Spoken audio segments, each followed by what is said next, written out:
decisión de no retroceder.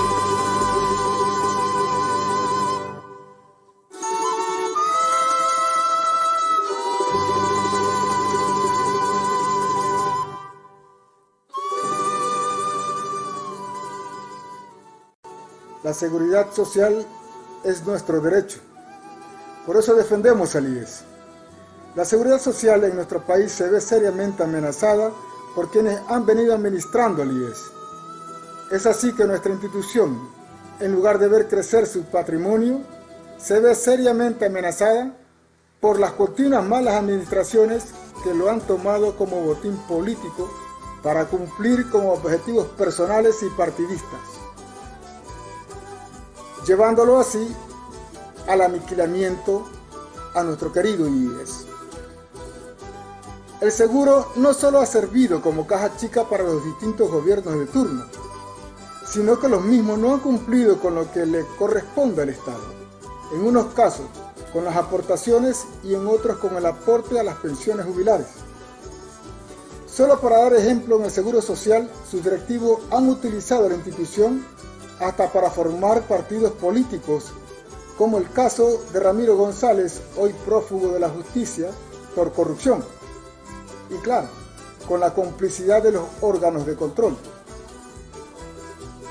El Seguro Social se ha visto envuelto actualmente y en administraciones pasadas por actos de corrupción como lo ocurrido en la administración de Paul Granda, que aprovechándose de la pandemia del COVID-19 se trató de comprar mascarillas con sobreprecios, fundas plásticas para cadáveres con sobreprecios, medicinas y servicios prestados con sobreprecios, pudiendo atenderlos en los hospitales del IES. Hasta ahora no ha habido un solo consejo directivo que haya rendido cuentas de su gestión y del seguimiento que debieron haber hecho a las administraciones anteriores. Tenían la obligación moral de haber informado al país, ya sea en publicaciones en los medios de comunicación o en su página web, de los resultados de su gestión frente a estos actos de las administraciones anteriores.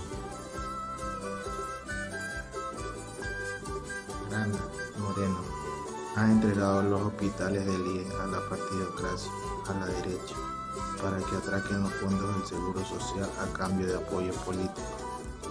Muchas de estas anomalías han contado con el silencio de la dirigencia nacional y en algunos casos hasta con su aprobación para conservar espacios clientelares.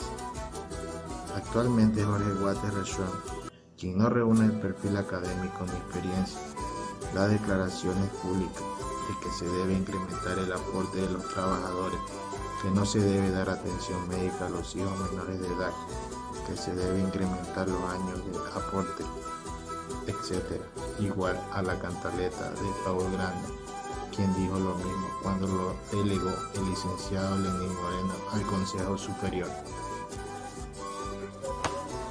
Señor Jorge Guates, ¿por qué no informa al país de los actos de corrupción que se han dado en el IES? ¿Quién nombra a los directores de hospitales? Informe al país y demuestre con hechos la lucha contra la corrupción que exigimos los ecuatorianos. Los trabajadores y pensionistas demandamos transparencia, rendición de cuentas, manejo ético para nombrar a los diferentes directivos, ya sea en las áreas técnicas, administrativas y médicas, y que se informe a los ecuatorianos del trabajo hecho por Fiscalía y por Contraloría en los actos de corrupción que son de dominio público.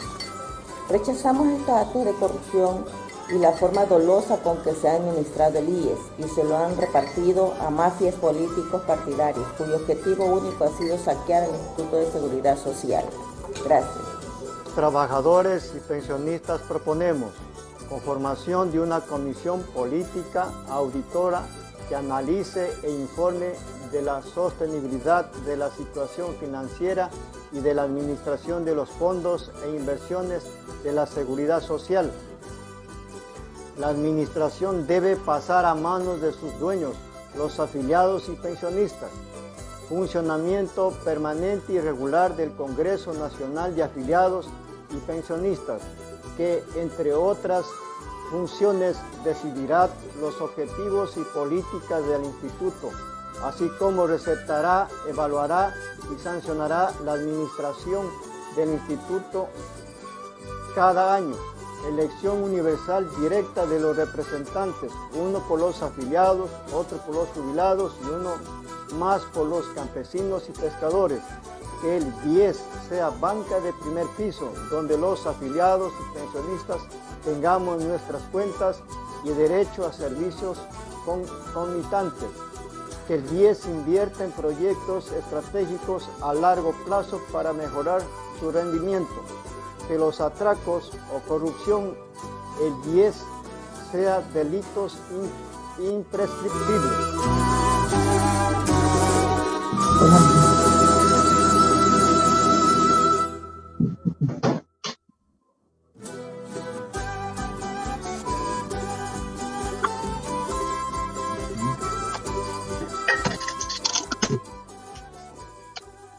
Buenas noches, una vez más, la voz del trabajador a través de Hoja de Ruta.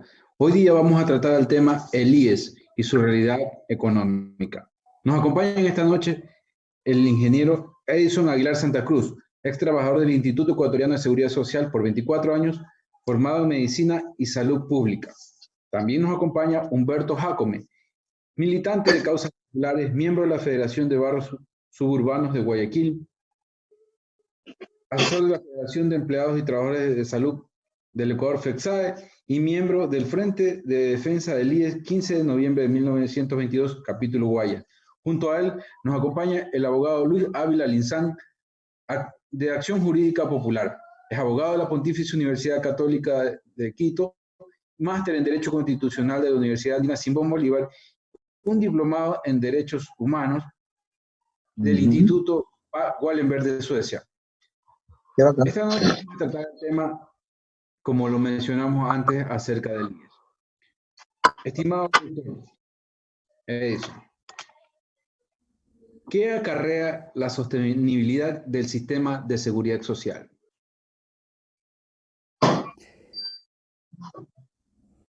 Tenemos que primero definir cómo se está utilizando la sostenibilidad, porque regularmente lo que nos presentan es solamente la relación de jóvenes que ingresan al mercado laboral versus comparado con cada una de las personas que se jubilan.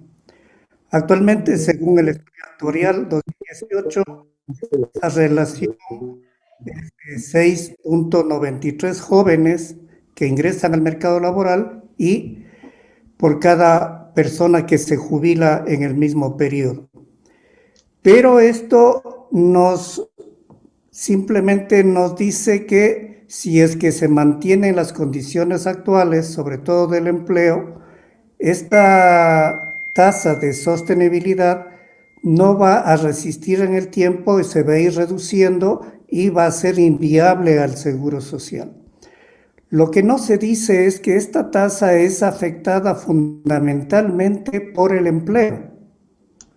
Si es que se incrementa el desempleo, si es que se da el visto bueno a los trabajadores en cantidades industriales como estamos viendo en esta pandemia, de esta tasa de sostenibilidad se va a ir al piso y de 6 va a bajar a 4, va a bajar a 3 y en esas condiciones a futuro es imposible la viabilidad del instituto.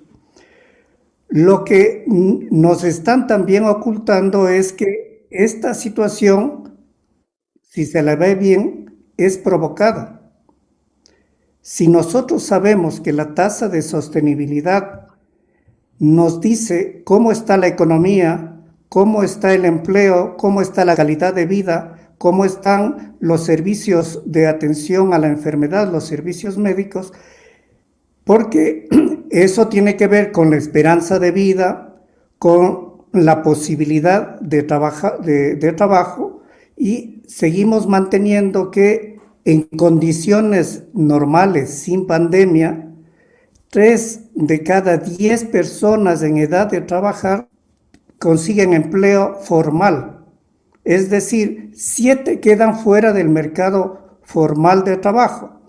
En esas condiciones, de hecho, afectar la tasa de sostenibilidad nos va a decir que eso es algo provocado, porque lo que se intenta con esta explicación es, con esta presentación de que la tasa de sostenibilidad se está yendo al piso, es justificar la privatización, porque lo que se dice es el seguro social ya no va más. Lo que se tiene que hacer son seguros privados.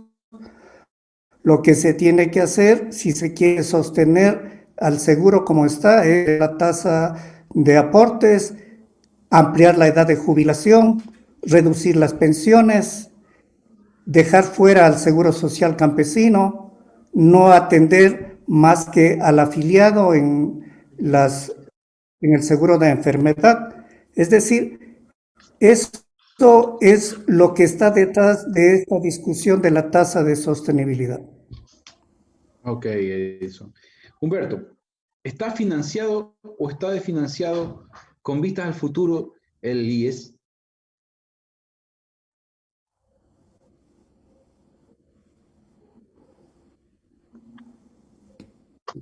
A ver, sí, ¿qué tal? Buenas noches. Todo lo que el ingeniero acaba de decir es parte de la estrategia de los sectores interesados en la privatización de la salud. El IES, como ninguna institución otra aquí en el Ecuador, tiene capacidad de recuperarse inmediatamente a pesar de los golpes, de los asaltos, de los robos, de la corrupción que día a día se ha venido dando, y muy particular y profundamente a partir de 13 años atrás. Este gobierno ha continuado con ese afán de privatizar la seguridad social. ¿Cómo no va a ser posible recuperar? Empecemos con romper el discurso oficial de que el IES está quebrado. ¿Cómo lo rompemos? Pero que el Estado pague la deuda morosa que tiene con el seguro.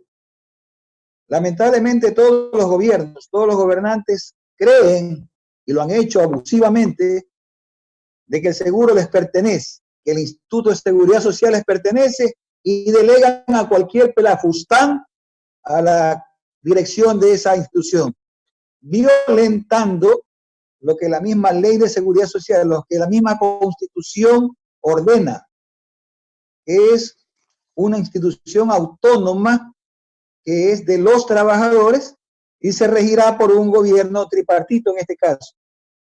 A pesar de que como Frente de Defensa del IES 15 de noviembre de 1922, no aceptamos esa normativa de que haya 3 representantes en el Consejo Directivo, porque si vemos, un representante es de los patronos, otro del Estado y uno por los aportantes, significa que los aportantes o trabajadores estamos en desventaja, porque el patrono siempre está vinculado al gobierno y el gobierno siempre servirá a los patronos. Entonces tenemos 2 votos contra 1, que no va a pasar nada, siempre estaremos en desventaja. Que el Estado pague lo que debe. Debe más de 21.000 millones de dólares al Seguro Social. Que deje de seguir delegando a delincuentes al Consejo Superior del IES. Hemos pasado por una cadena interminable que ahora estamos dispuestos a acabarla. Vamos a romper con ese círculo vicioso de delegar a representantes que tienen una trayectoria sucia, oscura. El señor Guate viene actualmente, o hace unos meses atrás, se le encargó recoger muertos en Guayaquil y esa tarea no la cumplió. Era espantoso ver cómo se cruzaba de brazos y como no se puede hacer negocio con los cadáveres, no hizo negocio, ahí lo dejó. Le encargaron ahora al Seguro Social, donde encuentra muchos miles de millones, que es un activo muy importante. Antes de Guate, el distinguido delegado de la presidencia, igual otro señor que hizo y deshizo. La ciudadanía entera, el Ecuador entero, el mundo entero se ha dado cuenta las barbaridades que se hacen con los recursos de los trabajadores, de los aportantes. Que el Estado pague lo que tiene que pagar. Que el empresario, los empresarios morosos paguen lo que tienen que pagar.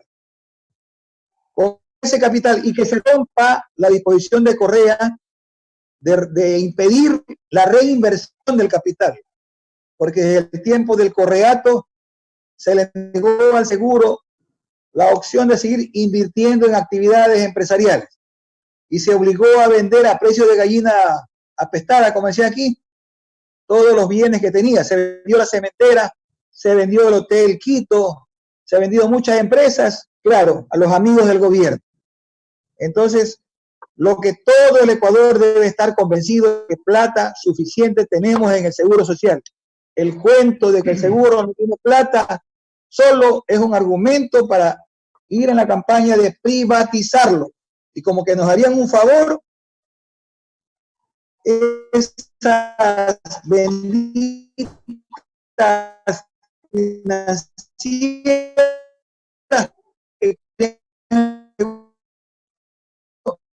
para hacer en mundo y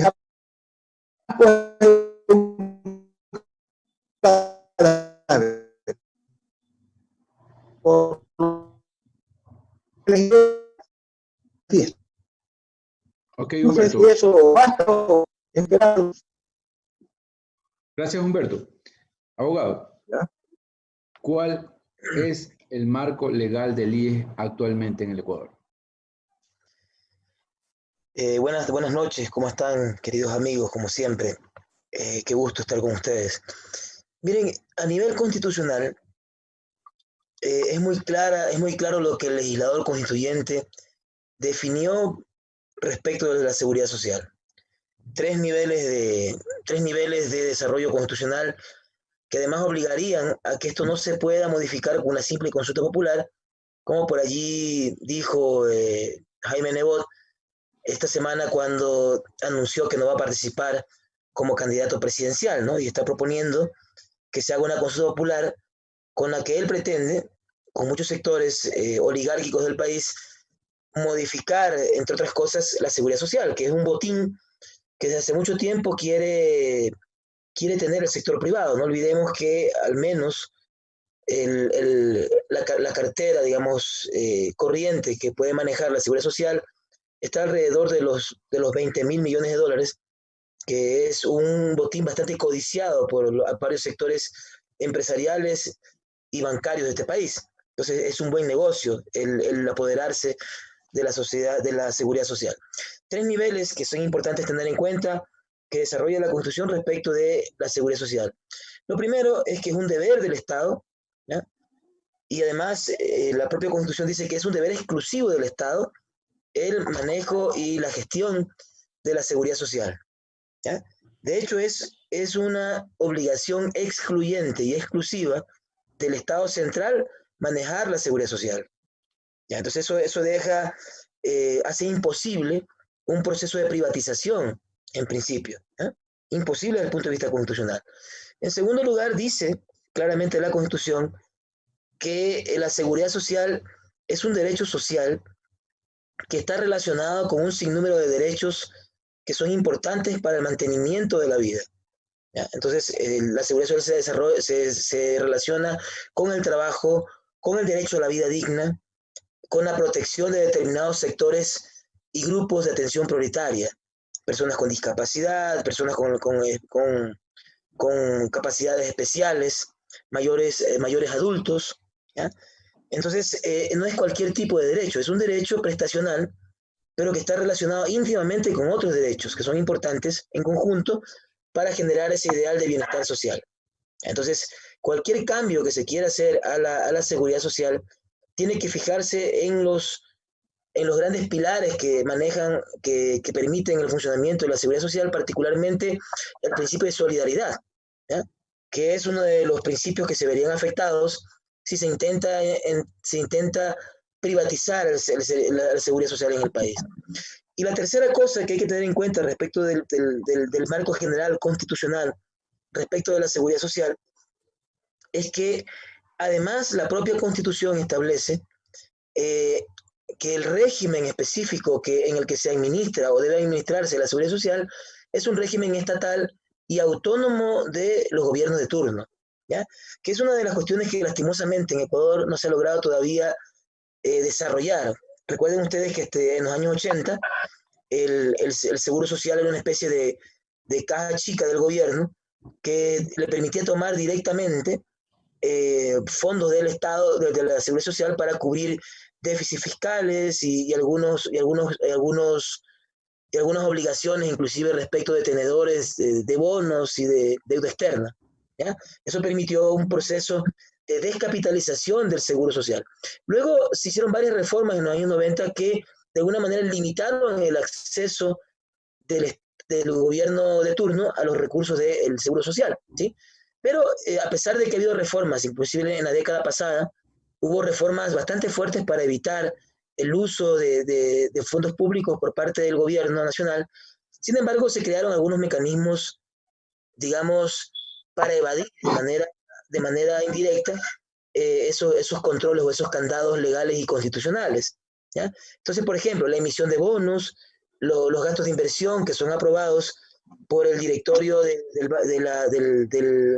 Seguro Social, del directorio general, han permitido de alguna manera seguir haciendo lo mismo. Es decir, hay mecanismos indirectos por el cual se ha ido vaciando una vez más, descapitalizando una vez más al Seguro Social, y hasta ahora no se logra hacer eso. Es decir, todos los gobiernos de alguna manera han ido sacando su tajada. Yo creo, y con eso tal vez quisiera abrir el debate con los compañeros que son conocedores de fondo de cómo funciona la seguridad social en Ecuador, lo de fondo está en la integración del Consejo Superior del IES, ¿ya? Fíjense que está todavía de manera tripartita. Trabajadores, o sea, los afiliados trabajadores, los empleadores y el Estado. Y una cosa que yo estaba planteando hace varios años en Ecuador es por qué permitir que los dineros de los afiliados sean manejados por los empleadores y el Estado, cuando ellos, si bien es cierto, han aportado, el aporte no es de ellos, sino de los trabajadores, ¿ya? ¿Por qué permitir que se siga manteniendo el mismo sistema tripartito, que por cierto tiene ya tiene casi 150 años, ¿ya?, en el mundo entero?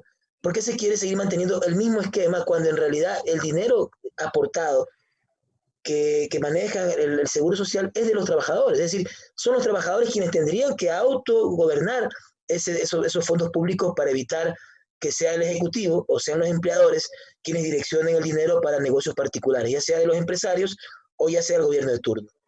Entonces, una de las cosas que hay que discutir en Ecuador para poder mejorar el sistema de seguridad social es justamente modificar esa integración del Consejo Superior del IES. Y una cosa que parece tabú, yo lo he propuesto en algunos foros, y inclusive grupos de trabajadores dicen que eso no es posible, ¿ya?, cuando en realidad creo que es parte del debate. Es decir, si queremos rescatar la seguridad social, posiblemente tendríamos que eventualmente modificar eso, y que sean los trabajadores quienes administren directamente los fondos del Seguro Social, para evitar todo este problema de desmantelamiento de la seguridad social en Ecuador. Gracias, Luis. Doctor Edison, antes le dije ingeniero, disculpe, doctor. Si el problema es el financiamiento, nos conduce a pensar en fuentes de financiamiento. ¿Cuáles sugiere usted que pudieran ser? Bien, la principal fuente de financiamiento es, en el modelo tradicional que se ha venido operando, es el empleo. ¿Por qué el empleo? Porque los trabajadores en relación de dependencia son los que aportan.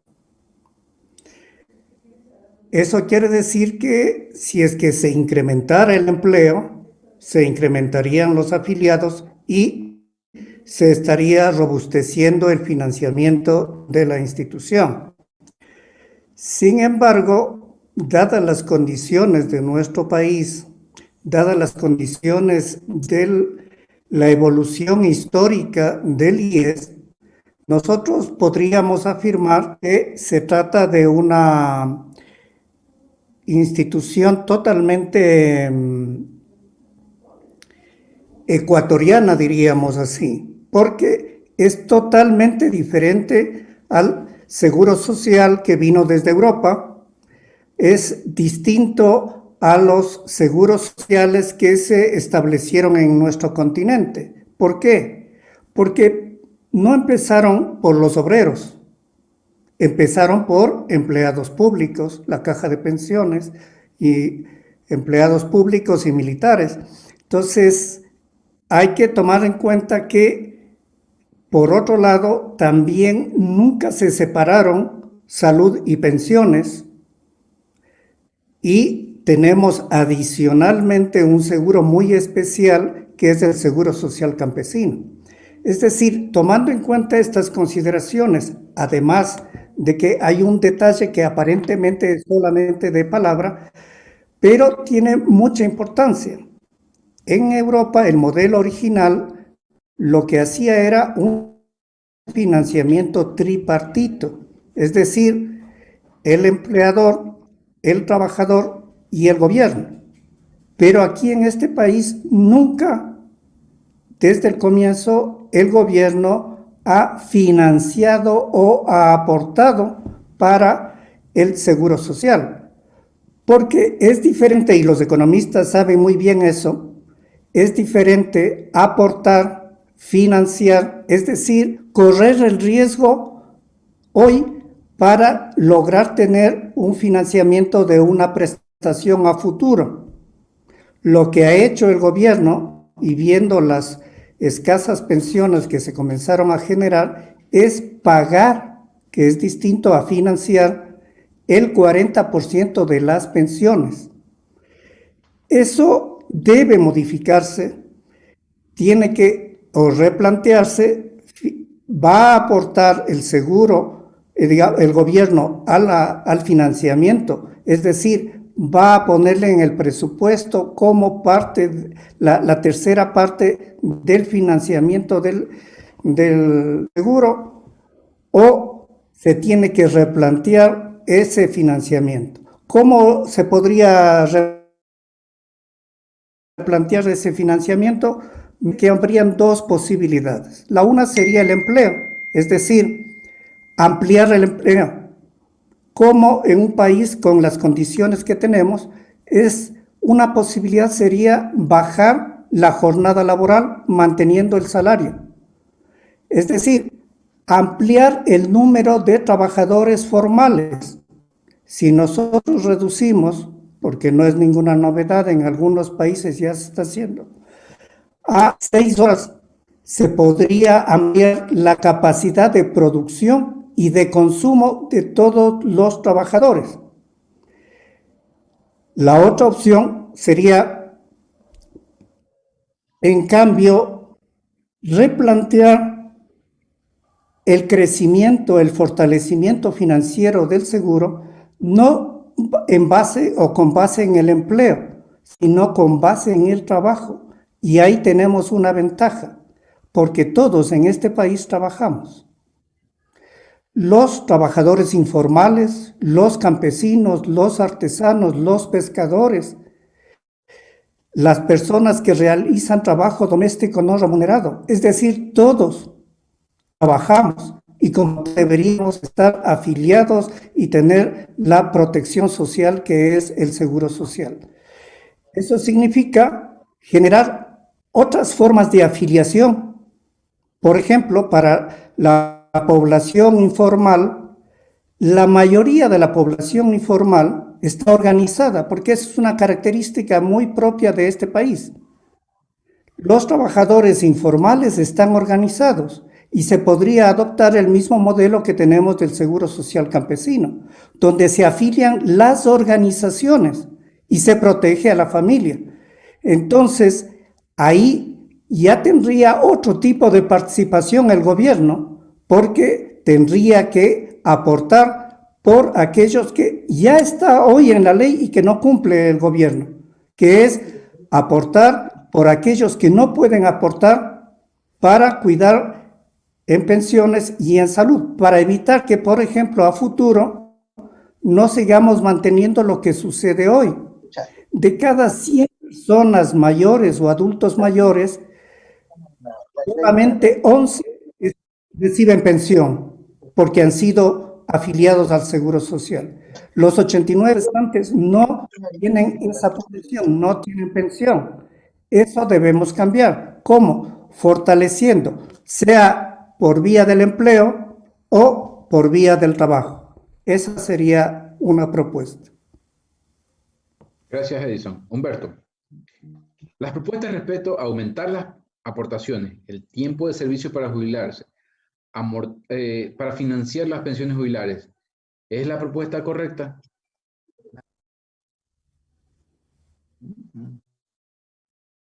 Humberto. Yo no escucho bien, está entrecortado, no sé qué está pasando. Te repito la pregunta, Humberto. La propuesta de aumentar las aportaciones y aumentar el tiempo de servicio para jubilarse, ¿es la propuesta correcta para financiar las pensiones jubilares? Yo creo, y con todo el respeto para los panelistas y la gente que nos escucha, que eso es una tamaña locura, un exabrupto del gobierno, o para, no sé si la pretensión es aumentar la indignación de la gente.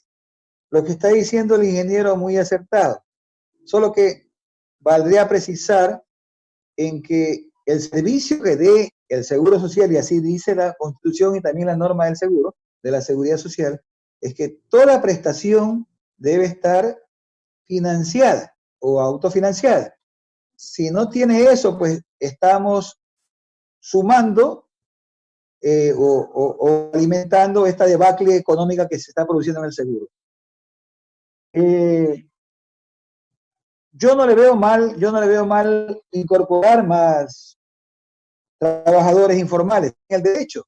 Lo que yo le veo es que necesariamente nuestro pueblo no es un pueblo, como dice el ingeniero, hay gremios, pero ¿por qué no se afilia o por qué no hay incremento? Si hay un incremento de la afiliación voluntaria, sigue siendo mínima. Yo más le apunto a la inversión económica con los miles de millones que tiene el seguro, que le permitan reinvertir. El seguro ha ido en un proceso como el cangrejo para atrás, le han evitado, le han ido impidiendo la opción de inversión.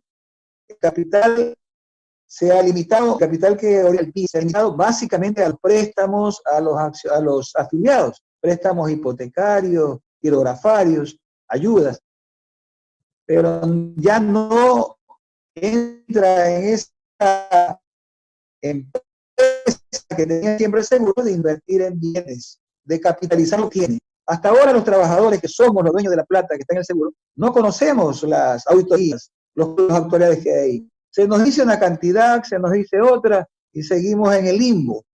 Con toda razón, el abogado que precedió o que está en este panel, Luis Ávila, él señala de que la Constitución manda al Estado la obligatoriedad de proteger a su ciudadanía, pero desde el tiempo de Correa, desde el tiempo del Correato, hemos visto una actitud planificada con el ánimo de desfinanciar al seguro.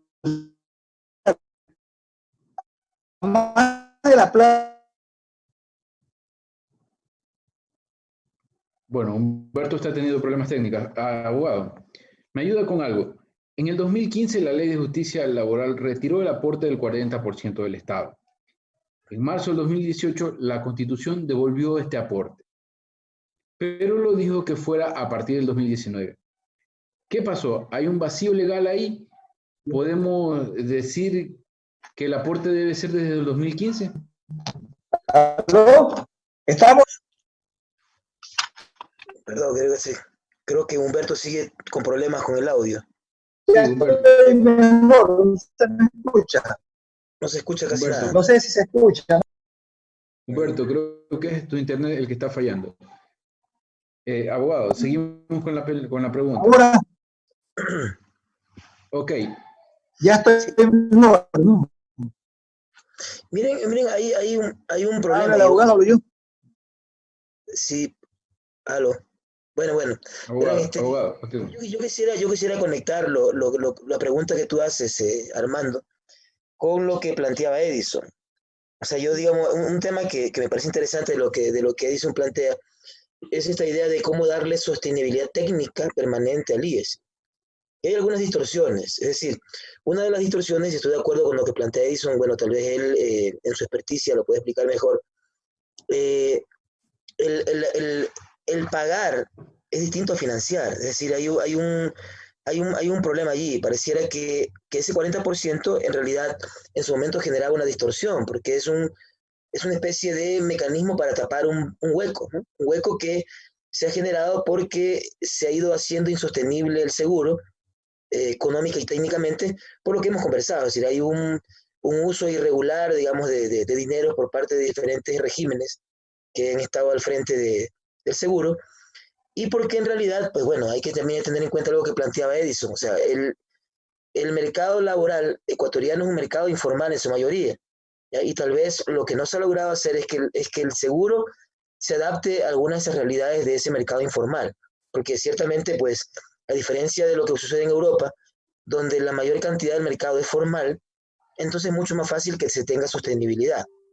Ahora, en todo caso, pues esa obligación que se había generado en su momento del 40%, que era de alguna manera un parche para poder darle sostenibilidad, pero no financiamiento, como planteaba Edison, eso estoy convencido que es un buen criterio. A la larga se retiró con esta ley que promovió Correa, porque ciertamente era una distorsión del sistema, ¿ya? De distorsión económica, pero eso generaba un tiro de gracia para la seguridad social, es decir, afectaba profundamente, porque ese bache que se tapó, pues quedaba abierto, y eso generaba, me parece a mí, un mayor problema que, digamos, que tendía un poco hacia esto que conversábamos al inicio, que era esta intención de muchos sectores de privatizar. Pero sin embargo, cuando a través de una sentencia de la Corte Constitucional se restableció con un efecto solamente hacia el futuro, ¿no? Aquí hay que decir dos cosas. Todos entendemos que cualquier norma siempre opera hacia el futuro, ¿ya? Y muy excepcionalmente opera hacia el pasado. No obstante, la Corte Constitucional en eso fue bastante conservadora, porque si le tocaba darle un efecto retroactivo, que sí lo puede hacer, en cuanto a la legislatura es un poco más complejo hacerlo, sí, pero normalmente las cortes sí pueden darle un efecto retroactivo a sus decisiones. En este caso no lo hizo, porque eso sí hubiese significado, pues, un pago enorme, digamos, de dinero que hubiese afectado al gobierno actual. Entonces, si bien es cierto, de alguna manera volvimos a tapar el bache con ese 40%, ese parche, sin embargo, pues el tema de fondo se sigue manteniendo. Y más allá de que la Corte se haya portado conservadora respecto de no darle un efecto retroactivo, que hubiese sido lo adecuado, ¿sí? Para poder afianzar, digamos, la posibilidad de que se sostenga en el tiempo el seguro social, en todo caso, digo, de alguna manera, pues restableció esa posibilidad de tener ese parche, ¿ya? Ahora, yo quiero entender, inclusive, que esta actitud de no darle un efecto retroactivo a la sentencia de la Corte, en realidad es un acto deliberado. Así vemos un poco lo que está pasando ahora, cuando el mismo gobierno, además influenciado por varios sectores de las cámaras de comercio y de la producción, han planteado la necesidad de privatizar el seguro social, ¿no? Y lo quieren hacer una vez más, insisto, con una consulta popular, que es un poco lo que ha planteado Nebot la semana pasada. Entonces, en ese contexto general, digo, me parece que más allá del conservadurismo, hay un plan montado en el país por las oligarquías nacionales para comerse el seguro social, y tenemos que salir a defenderlo. Gracias, abogado. Edison, una pregunta. Las derivaciones médicas. ¿El monto que se paga por derivaciones médicas resulta tan bueno para las empresas de salud privadas, clínicos, hospitales, que muchas que eran pequeñas ahora son el doble de grande? ¿Por qué el IES no puede, en vez de derivar tanto, invertir ese dinero para dar un mejor servicio de salud? Bien, esa pregunta nos lleva a un eslogan que empezó en el gobierno anterior, cuando se decía la salud ya es de todos, que escondía una serie de medidas que apuntaban hacia la privatización. Uno, si yo declaro que la salud ya es de todos, lo que estoy haciendo es aumentando las expectativas de atención por parte de la población. Y entonces lo que sucede es que la gente va a ir a demandar atención, pero lo que había sucedido durante 20 años se agudizó en el gobierno anterior. Se cerraron las posibilidades de crecimiento de las unidades médicas. Se cerraron las posibilidades de formación de profesionales, de especialistas. Es decir, no se aumentó ni una sola cama, no se aumentaron los profesionales y se llamó a la población a demandar más servicio. ¿Para qué? Para que llegando a las unidades médicas le digan no hay dónde y le deriven a un privado para pagar lo que el privado quiera cobrar. Es bien curioso cómo hace 15 años las empresas aseguradoras privadas de salud tenían una cobertura del 1% de la población. Eso se ha multiplicado por 8 o por 10 actualmente. Las unidades médicas privadas han hecho un gran negocio y eso regularmente hasta en las redes circula como una especie de chiste que la atención médica en el seguro social es mala, es deficiente, es tardía. ¿Por qué? Lo que se quiere es justificar ese discurso de ineficiencia, de corrupción, para apuntar hacia la privatización.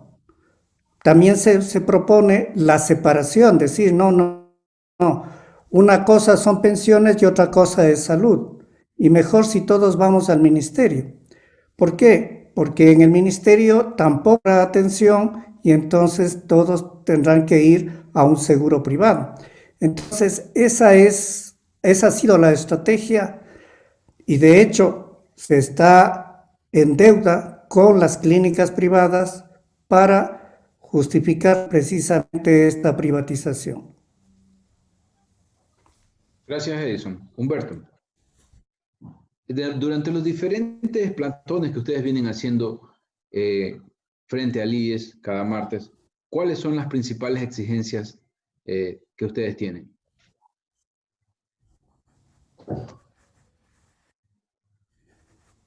El micrófono, Humberto.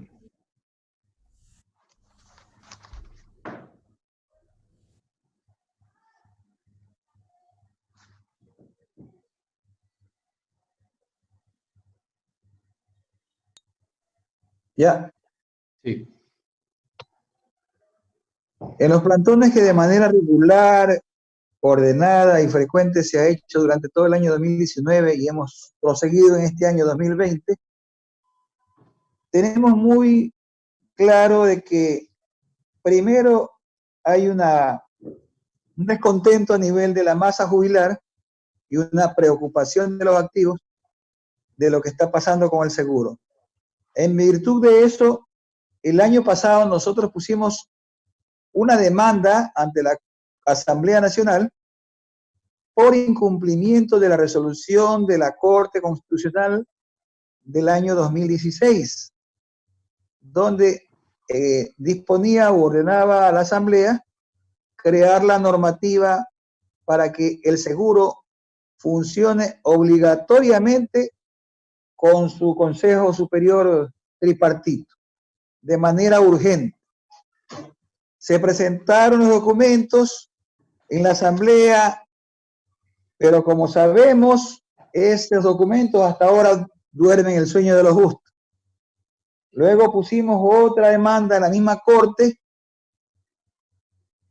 no es demanda sino un requerimiento, insistiendo en que la Corte Constitucional, como el órgano que interpreta la Constitución,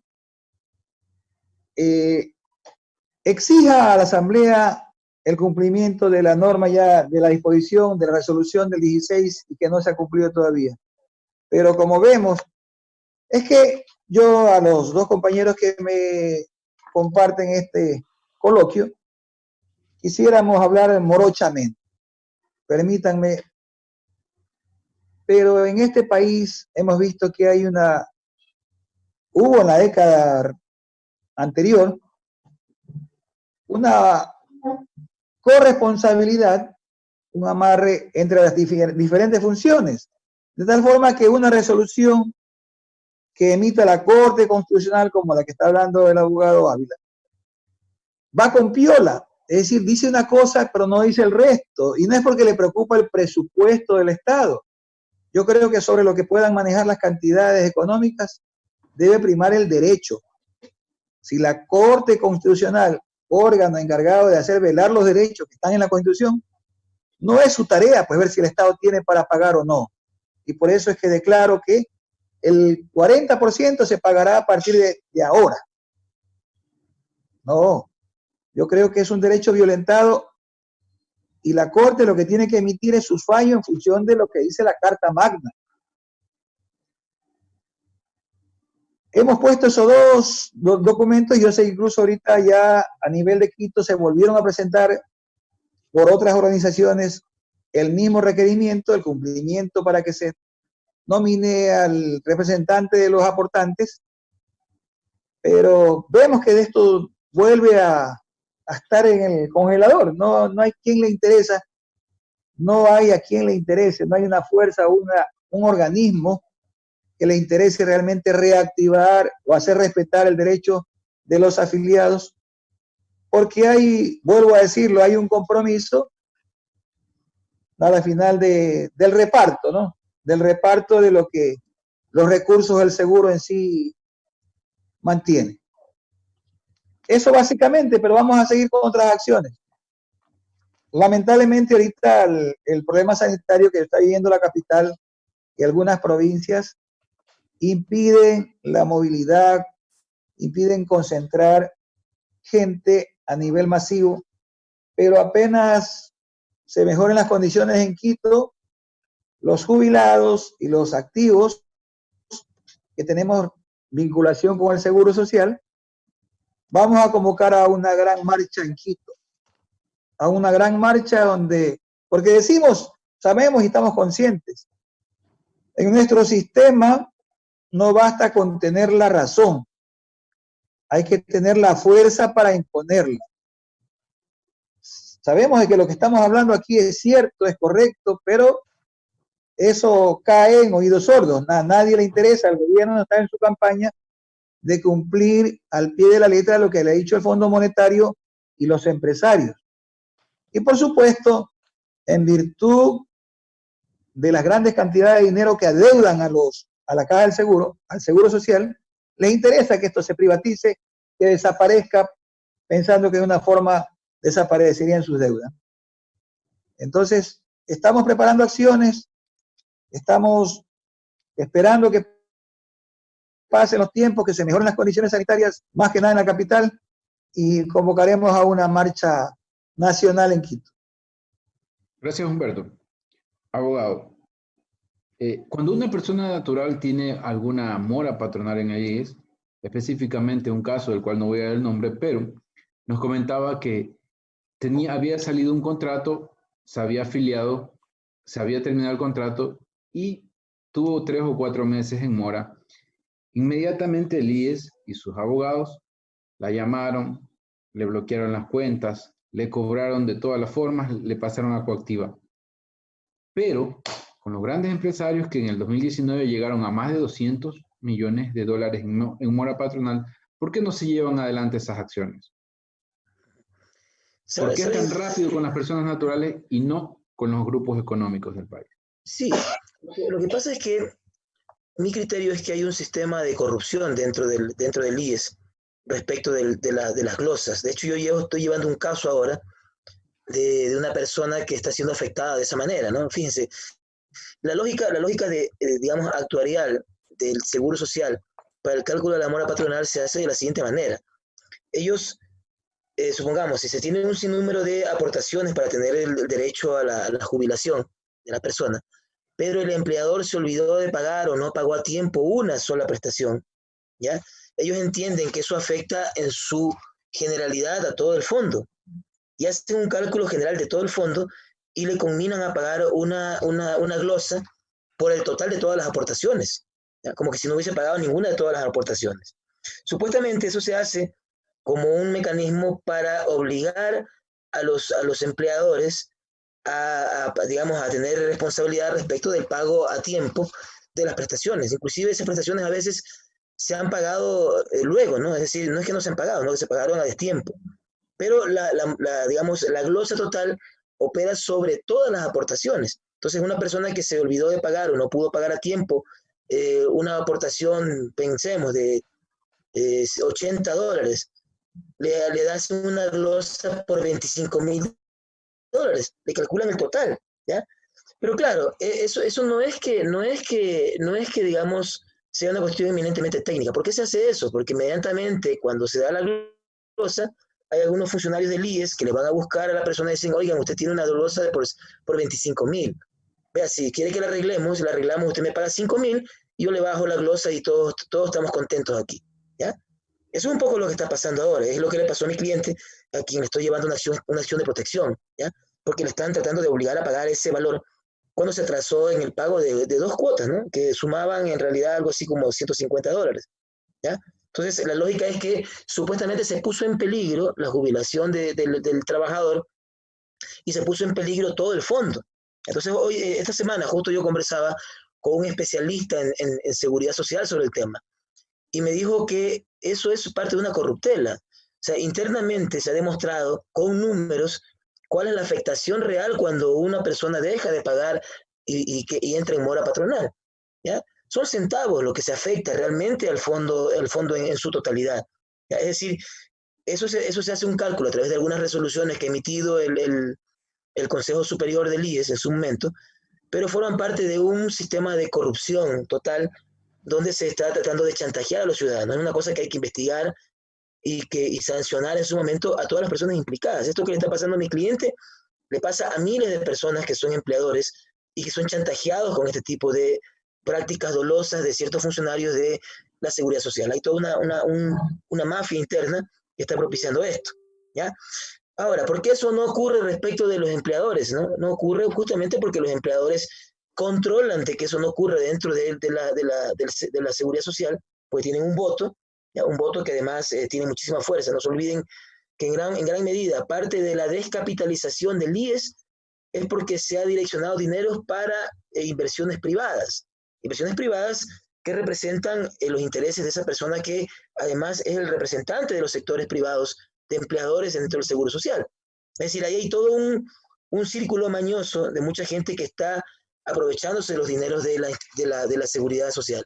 Mientras que los trabajadores, lastimosamente, a veces, en muchos de los casos, su representante pues tolera este tipo de prácticas porque posiblemente, no lo digo de manera abierta, posiblemente tiene algo que ver con este sistema de corrupción que está afectando a los afiliados y a los empleadores privados, no empresariales, que son afectados por este tipo de prácticas dolosas. Entonces digo, ahí hay toda una lógica que habría que corregir y algún rato, pues si tuviésemos en este país una fiscalía realmente como tal, la fiscalía debería investigarse esos temas, porque ahí hay un sinnúmero de problemas que son un chantaje que forma parte de un sistema de corrupción dentro del IES. Gracias, abogado. Doctor Edison, la entidad se enfoca en estudiar un aumento de porcentaje del aporte. ¿Por qué no es mejor cobrar las deudas a sus deudores o estudiar eliminar los casos de corrupción tan escandalosos que ha habido últimamente?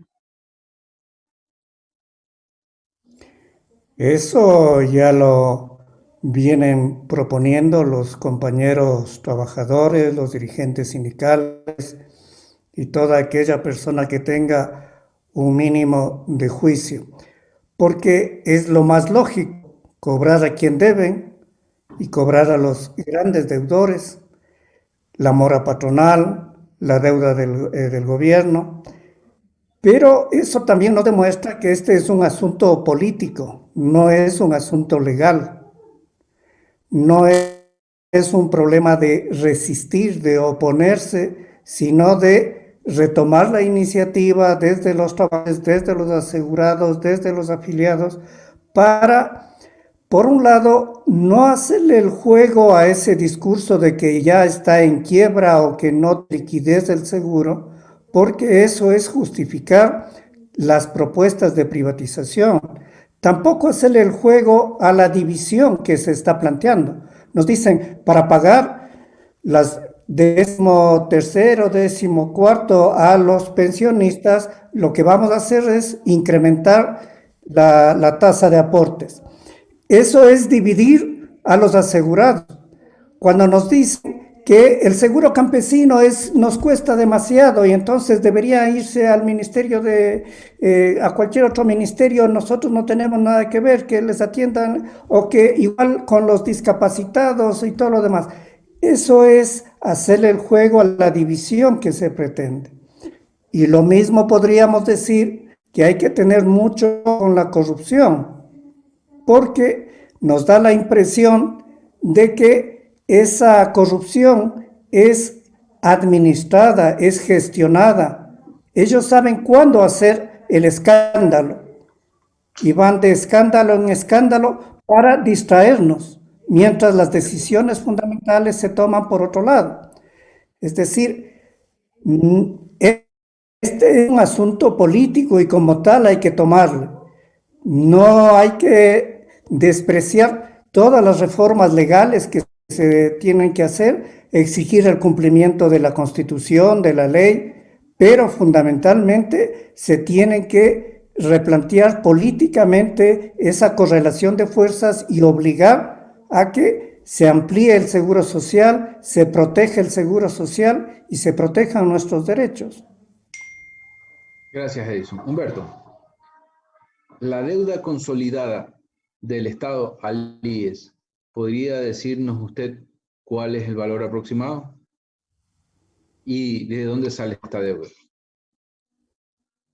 Se habla de alrededor de 21.000 millones, 25.000 millones de dólares que debe acumulado el Estado como tal, no el gobierno. Ahí se hablan de valores por el incumplimiento del aporte constitucional. Eso vale. Bueno, yo creo que los que estamos aquí en este panel estamos convencidos. El Estado no nos regala un centavo. Lo que hace como aporte del 40% lo ordena la Constitución también, en el sentido de que protege, está destinado para un fondo de jubilación. El Estado como órgano protector tiene la obligación de velar por la seguridad en todos los campos de su ciudadanía, de su pueblo. Y los jubilados son parte de esa población. Una vez que pasan a un estado ya no productivo, pero ya produjeron 30 años, 40 años muchos, se entiende que su dinero está guardadito en algún lugar y ese dinero generó una plusvalía, una ganancia que le garantizaba a esas personas el resto de sus días, el resto de sus vidas, una tranquilidad, atención en salud, cubrir su vida en sí en forma armoniosa, sin ninguna prisa, sin ningún susto. El Estado está obligado a cumplir con eso. Ocurrió, disculpa, en el tiempo anterior del anterior presidente de Correa, y creo que se lo hizo público cuando él muy olímpicamente dice que le parecía un error que el Estado le pague al seguro cuando el seguro tenía muchísimo dinero como activos, y así es. Entonces dijo él que se reservaba para ese 40% pagarlo cuando el seguro esté descapitalizado. Y en esa carrera empezó el gobierno de Correa a descapitalizarlo profundamente. Por eso, de manera demagógica, también obligó a que los hijos de los afiliados sean atendidos en el seguro. El principio del seguro, de la seguridad social, es la solidaridad, pero el Estado está obligado por encima de todo a garantizar a su población en su conjunto servicios de calidad, de calidez y de atención urgente y prioritaria cuando lo necesitan. La población que no cubre su aporte debería ser atendido en los hospitales del Ministerio de Salud. Así había ocurrido siempre. Y cuando el seguro cubría esa atención en salud, luego esas facturas pasaban al ministerio, el ministerio cancelaba esos valores por esa atención. Todo eso ha ido acumulándose como deuda para el seguro. a más de los dineros que son públicos, pero como decían antes, los dueños del dinero, los dueños de los aportes, no tenemos una relación directa con la información, que no sé quién lo haga, hay unos balances actuariales, hay unas notas, pero de los cuales particularmente nosotros como frente dudamos. Dudamos porque nunca se nos ha invitado a hacer un acompañamiento, una veeduría de todos esos activos, de todo ese inventario que se haga. Listo, No sé. Humberto. ¿Es realmente incobrable esta deuda? Y además, ¿por qué el delegado de la presidencia siempre es el presidente del Consejo Directivo del IES, dado que nos han demostrado en el tiempo que son malos administradores? Eso es justo lo que hay que cambiar en la estructura institucional del IES, o sea, son los temas de fondo. Es allí donde están los puntos neurálgicos. Digo, yo insisto, ¿no? Una cosa que yo he discutido en varios foros con varios abogados, ¿no? Inclusive abogados progresistas de sectores de izquierda y ellos, aún ellos consideran, por ejemplo, que debe mantener primacía digamos, el delegado del presidente, porque eso supuestamente le da sostenibilidad política. Yo considero que no. De hecho, inclusive insisto, si los fondos son de los trabajadores, son los trabajadores quienes tienen que administrar directamente el IES. Así de sencillo. Que es un modelo que contradice el modelo original de origen alemán, por supuesto, pero la realidad ha cambiado. Entonces hay que modificar eso profundamente. Eso es algo que no hemos intentado. Miren, yo discutí el otro día con unos abogados en un evento público. Yo les ponía de ejemplo lo siguiente. Cuando nosotros cobramos el sueldo, si nosotros recibimos un sueldo específico, particular, ¿ya? Si nos ha pagado el empleador un sueldo, ¿por qué razón tiene el empleador que decidir sobre el uso que vamos a hacer de nuestro sueldo? ¿Ya? Y una de las cosas demagógicas que ocurre lastimosamente en la ley de seguridad social es que se toma el aporte del patrón y el aporte del Estado como que si fueran aportes de ellos, cuando son de los trabajadores. ¿Ya? Esa es una cosa que hay que arreglar en el país, no simbólicamente, sino realmente. Es decir, el aporte que hacen ellos es de los trabajadores, para los trabajadores, no de ellos. Es una cosa que hay que cambiar para poder entender una nueva lógica de organización de la seguridad social. Son los trabajadores quienes tienen que autoadministrar el seguro social en el futuro, que ese es lo más democrático que puede ocurrir, ¿ya?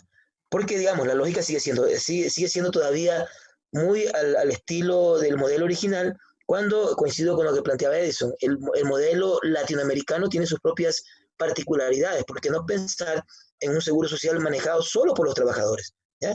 Inclusive verán, si nosotros pensamos solamente en el aporte del trabajador, ¿ya? Pensemos que no en el aporte del Estado ni del empleador. Perfecto, que no hagan ningún aporte ni el Estado ni los empleadores, que solo sean los trabajadores, ¿ya? Y verán que el seguro es profundo y absolutamente sustentable, ¿ya? Sin embargo, eso significaría darle poder a los trabajadores, quitarle poder a varios sectores oligárquicos del país, y eso lastimosamente no quieren hacer, y ese es un sistema que deberíamos probar, ¿ya? Por lo menos discutirlo. Entonces yo digo, es por allí donde yo creo que está el problema, es decir, hay que sacar las manos de quienes están con intereses particulares y dárselo a los trabajadores. Los trabajadores necesitan un espacio para poder ganar cierto poder de negociación con el poder, para poder tener espacio de política pública para los sectores sociales. Solo de esa manera se puede hacer. Es decir, si los trabajadores no tienen poder alguno y dependen de la decisión del presidente, obviamente ningún sistema de seguridad social va a ser rentable de ninguna manera, ¿no? Sino que va a estar sometido a los intereses particulares de esos grupos que lastimosamente manejan el seguro social sin los trabajadores. Es por ahí donde está la solución. Gracias, abogado. Edison, doctor, en un minuto, ¿cuál es el camino que debe seguir el IES? El IES lo que tiene que hacer es actualizarse a las condiciones del país. Ya habíamos conversado de que habrían dos opciones, vía trabajo. Si todos somos trabajadores, todos tenemos que estar asegurados. Y eso implicará discutir también cómo se gobierna esta institución. Y ahí entra en juego el asunto de la autonomía. Esta es una entidad autónoma y es algo que debe recuperarse. Por otro lado, lo que hay que tomar en cuenta es que se debe profundizar aquello que ha sido una parte muy importante del Seguro Social ecuatoriano, que es esta unión entre pensiones y salud, porque eso debe mantenerse y debe profundizarse y nos debe dar la oportunidad para plantear una verdadera reforma en salud. Tenemos muy cerca el ejemplo de Costa Rica, donde la Caja Costarricense de Seguro Social maneja todo lo que es atención médica en ese país. Mientras el Ministerio de Salud, que también existe, lo que hace es ser el normador, el regulador, el controlador, pero no el que da la atención. Es decir, fortalecer el aspecto de salud con un financiamiento adecuado. Y una cosa que es bien interesante es una de las obligaciones de un seguro como el nuestro es capitalizar. Para eso, el banco debe transformarse en un banco de primero y segundo piso. Es decir, debe invertirse en producción, debe invertirse en consumo para los afiliados, de tal manera que esa inversión vaya creciendo. Eso es lo que se podría plantear en el tiempo señalado. Gracias. Gracias, Eduardo. Humberto, en un minuto, una convocatoria, un mensaje a los afiliados y jubilados. A los jubilados. A los jubilados. Afiliados y jubilados, cualquiera que sea interesado en el IES.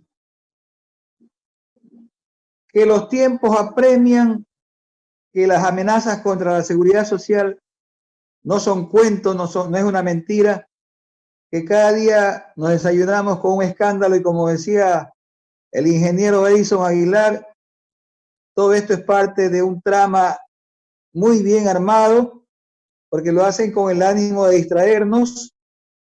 A estas alturas no podrán decirnos que el gobierno no sabía que la familia Bucarán y todas sus mafias estaban haciendo barbaridades en las unidades de salud, básicamente en el Teodoro Maldonado y en los Ceibos de Guayaquil. Pero es ahora donde se aprestan, cuando el gobierno central se apresta a dar el zarpazo final para darnos la puñalada mortal en cuanto a la seguridad social, que sacan estas cositas, estos comodines para distraernos, cuando los grandes millones se los sigan llevando, las cantidades inmensas, el gobierno central y sus ministros, por supuesto, porque no hay uno que se salve. Llamamos a los jubilados a estar atentos, a pasar del temor que nos ha inculcado esta campaña pro pandemia y entender que sí, que hay mucho riesgo, que tenemos que participar tomando muy en cuenta y cumpliendo con las normativas de bioseguridad, pero que hay que estar, hacerse presente a las convocatorias que en cada provincia, que en cada ciudad, los organismos que estamos peleando por la seguridad social, hagamos. Vamos a seguir convocándolos a todos. Ojalá podamos hacer, es un sueño, un solo frente nacional con todas las fuerzas vinculadas a la seguridad social para acabar de una vez por todas con esta pandemia que es mucho peor, más peligrosa. Pero yo creo que la calentura no está en la sábana. Hay que ir a una transformación, como lo decía Luis Ávila también, una transformación en las leyes. El gobierno tripartita ha demostrado que no funciona. Los trabajadores estamos en desventaja. Tenemos que ir a una consulta popular que reforme totalmente, que cambie la ley de la seguridad social, que la actualice. Está demostrado que los patrones y el gobierno no son buenos guardianes del recurso de los trabajadores, han hecho barbaridades. Ecuador vivió la cuestión del feriado bancario. Entonces, todos los empresarios que asumen instituciones públicas, las desfalcan, hacen barbaridades y se suman, por supuesto, a la campaña de la privatización porque no sirve, pero son ellos las que la quiebran. son ellos con sus acciones. Entonces, Gracias, dentro de Humberto. los ejércitos de trabajadores, tenemos gente muy preparada, muy capaz, que podría tranquilamente autodeterminar lo que podemos hacer con esos recursos. Gracias, Convocamos a los Humberto, por trabajadores a salir de del congelamiento de la acción. Gracias. Humberto, muchas gracias. Abogado Luis, en un minuto, ¿cuál sería el camino desde su óptica legal? El camino es la resistencia. Es decir, hoy día estamos viviendo una pandemia que nos mantiene, creo yo, y eso, digamos, me parece que el Ecuador está entrando en una etapa de resignación política, que es peligrosa, ¿ya? Pero yo confío en que las fuerzas sociales pronto reaccionen, que haya las condiciones para que la gente salga a resistir, no solamente jurídicamente con todas las herramientas como Acción Jurídica Popular. Hemos planteado varias acciones en varios sectores y con varios sectores sociales y de trabajadores, y estamos ahora trabajando en la acción de inconstitucionalidad de la ley humanitaria, que no es la única norma, porque han venido como en metralleta varios tipos de normas que están violentando derechos y que están siendo instrumentos para precarizar el mercado laboral, pero hay que comenzar. Entonces estamos preparando ya para la próxima semana, ojalá, tener un borrador por el que vamos a invitar a todos los sectores de trabajadores que quieran sumarse a apoyar esta demanda de inconstitucionalidad de la ley humanitaria. Pero también hay que hacerlo con el acuerdo ministerial que está ordenando la supresión de cargos y puestos, también con el decreto que está modificando directamente, aunque no lo puede hacer, la ley orgánica de servicio público, permitiendo la reducción del 25% del sueldo de los trabajadores públicos, ¿ya? Entonces hay un sinnúmero de actos que hay que demandar la inconstitucionalidad y utilizar todas las armas jurídicas que haya. Pero también hay que salir a las calles en el momento adecuado. Y una cosa que yo les he dicho a muchos compañeros, en todo caso, el gas lacrimógeno seguro que no va a dejar que la gente se contagie de coronavirus. Así que hay que salir también a protestar para defender nuestros derechos. Ya antes han intentado acabar con el seguro social, ahora no será la excepción también, porque la lucha social tiene que dirigir este proceso histórico de resistencia. Gracias, abogado. Estimados panelistas, agradecer su presencia y llegamos esta noche a las siguientes conclusiones. El Estado debe pagar su deuda con el IES, los trabajadores debemos defender al IES, debemos pedir la conformación del Consejo Superior con una correlación de fuerza más en favor de los trabajadores. Hemos sacado conclusión que el IES está en una quiebra programada a través de brindar un mal servicio. No debemos hacer el juego hacia el divisionismo. Los trabajadores debemos manejar los recursos de los trabajadores para equilibrar la correlación de fuerza, y que el silencio no es el camino correcto hacia la liberación de los trabajadores y el pueblo. Gracias, Hoja de Ruta, por este espacio. La voz de los trabajadores. Muchas gracias, Tom. Ahí estamos a la orden.